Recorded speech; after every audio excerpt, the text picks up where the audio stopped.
पिंटू रजक था, पेशा स्टूडेंट है, अभी नाम है ताहिर अब्दुल्ला।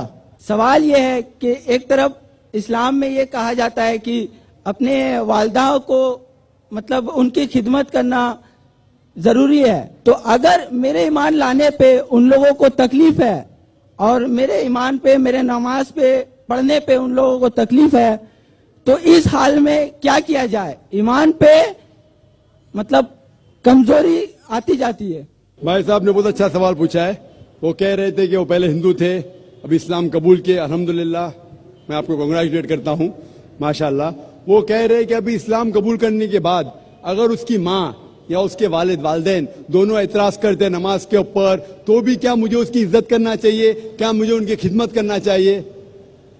जो भी मैंने तकरीर में कहा वो अपने जगह पे बिल्कुल सही है। आपको अपने वालिदैन की खिदमत करना चाहिए, उफ तक नहीं कहना चाहिए। लेकिन कुरान मजीद में जो मैं आयत कोट किया, सूरह लुकमान की सूरा नंबर 31 आयत नंबर 14 में, कि हमने इंसानों से कहा है कि अपने वालिदैन से हुस्ने सलूक करे, और तुम्हारी माँ ने तकलीफ से तकलीफ के बाद तुम्हें जना और 2 साल तक दूध पिलाए। उसके फौरन बाद लिखा है, लेकिन अगर आपके वालिदैन आपके साथ जिहाद करते हैं, जुद्दोजहद करते हैं, आपको किसी और की इबादत करने के लिए अल्लाह के अलावा, यानी आपको शिर्क करने पे मजबूर करते, तो उनकी बात मत मानो, लेकिन फिर भी उनके साथ हुस्ने सलूक करो। तो कुरान में ये लिखा है कि आपके वालिदैन की इज्जत करो, हुस्ने सलूक करो, लेकिन अगर वो अल्लाह के खिलाफ जाते हैं या अल्लाह के रसूल के खिलाफ जाते, उस वक्त आपको उनकी बात नहीं मानना चाहिए, लेकिन फिर भी हुस्ने सलूक करना चाहिए। तो वो अगर बोलते नमाज मत पढ़ो, आपको नमाज पढ़ना चाहिए, लेकिन फिर भी उनके साथ प्यार से पेश आना चाहिए। आपका फर्ज है कि आप आपके वालिदैन के, भले वो मुशरिक है, भले वो गैर मुस्लिम है, फिर भी आपको उनके साथ प्यार से पेश आना चाहिए। ये फर्ज है आपका। अगर आप प्यार से पेश नहीं आएंगे तो आप अल्लाह के खिलाफ जाएंगे, अल्लाह के रसूल के खिलाफ। लेकिन अगर वो आपसे कुछ चीज कह रहे हैं जो शरीयत के खिलाफ है, अल्लाह और अल्लाह के रसूल के खिलाफ है, तो उस वक्त आप उनकी बात मत मानिए, लेकिन फिर भी उनके साथ प्यार से पेश आइए और उनको दावत दो। उनको लगना चाहिए कि मेरा बेटा अभी इस्लाम कबूल करने के बाद इतना दयालु है, ज्यादा प्यार कर रहा है मुझे, भले मैं उनसे टोक रही है फिर भी प्यार करता है, मेरी खिदमत करता है, मेरी देखभाल करता है। इतना मुतासिर होना चाहिए, क्या वो भी इस्लाम कबूल करना चाहिए? Hope that answers the question. Next question. I'm Miss D. McDonald. I'm a student and I have 2 questions to ask of you, please. The first one is, in one of the first few chapters of the Quran, it is written that if a woman disobeys her husband, he is given full permission to beat her and keep her locked up in solitary confinement, thus withholding her from any intimacy until she toes the line, following whatever he says. If this is the punishment for women, where is the equivalent punishment for the men when they have wronged their women? And my second question is, if you could rather one question, I'll answer that, then we'll come to the next question, inshallah. I have to give you 2 opportunities because the earlier question was missed. बहन ने सवाल किया है कि इस्लाम में, कुरान में लिखा हुआ है कि मर्द को इजाजत है कि वो अपनी पत्नी को बेहद मार सकता है, तो क्या ये सही है? लेकिन अगर शोहर ऐसा करे तो क्या बीवी को परमिशन है उसे मारने की? ये उसका सवाल था।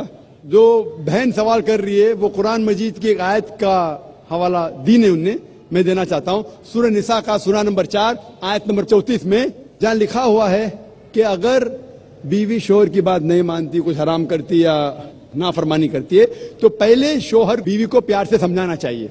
नहीं समझती है तो उसको डांटी दे सकता है। उसके बाद बिस्तर पे नहीं साथ में रहना चाहिए, यानी इट्स अ ग्रेटर पनिशमेंट। पहले प्यार से समझाओ, फिर डांटी दे के बोलो, फिर बिस्तर पे मत सो साथ में।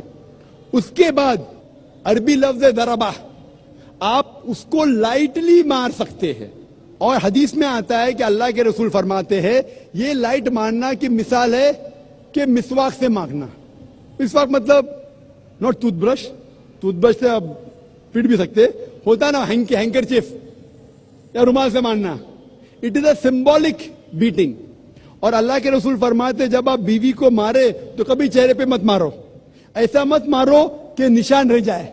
उसका मतलब ये मारना सिर्फ एक चेतावनी है کہہ رہا ہے آپ لمٹ کے باہر جا رہی ہے. تو یہ ماننا ہے more of a symbolic beating, it is not a physical pain. وہ شوہر جب بیوی کو مارتا ہے اس کو درد پہنچانے کے لیے نہیں مار رہا ہے, کیونکہ اللہ کے رسول نے کہا کہ چہرے پہ مت مارو, نشان نہیں آنا چاہیے. اس کا مطلب آستے سے مارو. کیوں؟ مطلب یہ آپ اپنی حد پار کر چکی ہے, یہ الٹیمیٹ وارننگ ہے. لیکن اسی طریقے سے اگر شوہر بیوی کو اپنا حق نہیں دے رہا ہے اس وقت یہ سیم نہیں ہو سکتا. کیوں؟ اگر بیوی شوہر کو ماریں گی تو شوہر تھوڑی بیوی کو چھوڑیں گا. یہ قرآن کی آیت ہے اس کے پہلے ہی سورہ نساء سورہ نمبر 4 آیت نمبر 34 میں کہ مرد کے پاس زیادہ طاقت ہے, لیکن اس کو اختیار ہے کہ اگر شوہر اس کو حقوق نہیں دے رہا ہے وہ شوہر سے پیار سے بات کرے. اب کیوں مجھے حقوق نہیں دے رہے؟ اگر نہیں مانتا ہے تو آربیٹر لے کے آؤ, شوہر کے طرف سے ایک بڑے کو بلاؤ, بیوی کی طرف سے بلاؤ, بیٹھ کے بات کرو. پھر بھی نہیں ہوتا ہے, حقوق نہیں دے رہا ہے, تو وہ جا کے قاضی کے پاس نکاح فسخ کر سکتی ہے. نکاح فسخ مطلب اگر شوہر اس کے حقوق نہیں دے رہا ہے, مثال کے طور پہ روز مارتا ہے, روز گالی دیتا ہے, حق نہیں دے رہا ہے, تو وہ قاضی کے پاس جا کے نکاح فسخ کر سکتی ہے. مطلب nullification of the marriage. Hope this answer the question sister. آپ کا کوئی دوسرا سوال ہے تو آپ پوچھ سکتے ہیں, آپ یا دوسری کوئی غیر مسلم خاتون. I would like to know a little more about the Ahmadi sect because I only know that